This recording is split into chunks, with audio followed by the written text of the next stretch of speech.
naqshadiisa waxa weeye awalan anaga markii aan aragnay baabuurtii inay qaadkeedu yar yahay baabuurtan oo shidaalkooda iyo maaragtay uu yar yahay qaadkooda markuu yar yahay adiga lix ugu badnaan lix qofood oo qaado waxaan u fakarnay meeshii laba taksi aad ka kiraysan lahayd hal taksi inay kuu noqoto 10 qofood waafi inuu kuu qaado saasaan gaarigan ugu talagalnay adiga farsamadanada aan isugu keenkeenay hadda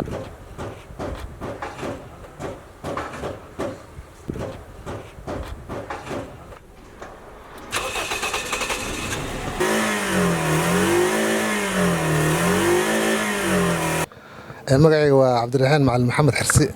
awalan gaarigan aad u jeedo hindisihiisa annagaa keennay farsamadiina waa ku socotaa oo hadda ma dhammaystirna marka insha allahu tacaala markii la dhammaystiro aan si fiican uga warbixin doona hadduu ilaah yidhaahdo gaarigan hadda xirxiritaankiyaa ku socda hadda imise beriyaad xirxirayseen oo haddaad nala wadaagi lahayd adiga hadda at least 10 beriyaan hadda ka shaqaynaynay 4 beri ama 5 beri camalna qiyaas ahaan inta noo dhiman meelahaas qiyaastii saas weeye haddii ilaah yidhaahdo adiga 4 beri kabacdi inuu soo baxar rajaynayna insha allah waa u joogi doonaa marka aad tijaabinaysaan iyo howlihiisa oo dhan bal waxaad sharaxaad naga siisaa dadka waxaa laga yaabaa sawirraa lagu baahiyey baraha bulshada gaarigan ku saabsan dadku siyaabo kala duwan uga falcelinayeen dadka aaminsan inay khiyaali tahay arrintan maxaa la wadaagi lahayd horta waa su'aal wanaagsan dad badanaa waxay u arkaan shaqadan inaysan shaqo soconaysa aysan ahayn laakiin markii gaari inta la soo dhameeyo oo hawshiisa lagu dhameeyo la soo barooweeyo in alla intii uu qaadi lahayo rakaab la saaro wadadii loo baahdo la marsiiyo markaas dadku ayaa qiyaaliga ka baxaya qofkii markaas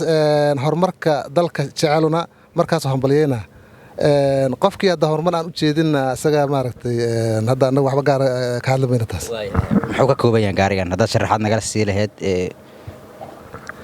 gaarigan anaga horta sideeda saad og tahay warshad aan ku soo saarno birta asalkeeda ma lihin ma annaan gaarin laakiin waa gaari doonaa naqshadiisa waxaa weeye awalan anaga markii aan aragnay baabuurtii inay qaadkeedu yar yahay baabuurtan oo shidaalkooda iyo maaragtay uu yar yahay qaadkooda markuu yar yahay adiga ugu badnaan 6 qofood oo qaado waxaan u fakarnay meeshii laba taksi aad ka kiraysan lahayd hal taksi inay kuu noqoto 10 qofood waafi inuu kuu qaado saasaan gaarigan ugu talagalnay adiga farsamadanada aan isugu keenkeenay hadda bir oo gaar u cayiman oo laleeyahay bir hablo waaye ma jirto waa farsamadeenaan ku bilownay ayadaana ku dhammaynayna imise qofoodaa ka shaqaynaysaa oo shaqaalaha gaarigan xirxiritaankiisa iyo hawshiisa imisaa ku jirta geerashka qof ka koreeya horta ma jiro raggi geerashka oo anoo maaragtay raggaygii aan waxbaray iyo anoo injineerkiiya aan ka shaqaynayna adiga 10 shaqaalaha qiyaastii meelahaas adiga raggu 10 uu ka kooban yahay marka oo nooc walba isugu jira ranjiil uu leeyahay baartalaamyeerista uu leeyahay alxal uu leeyahay dabyaqaan uu leeyahay marka intaas ka kooban yahay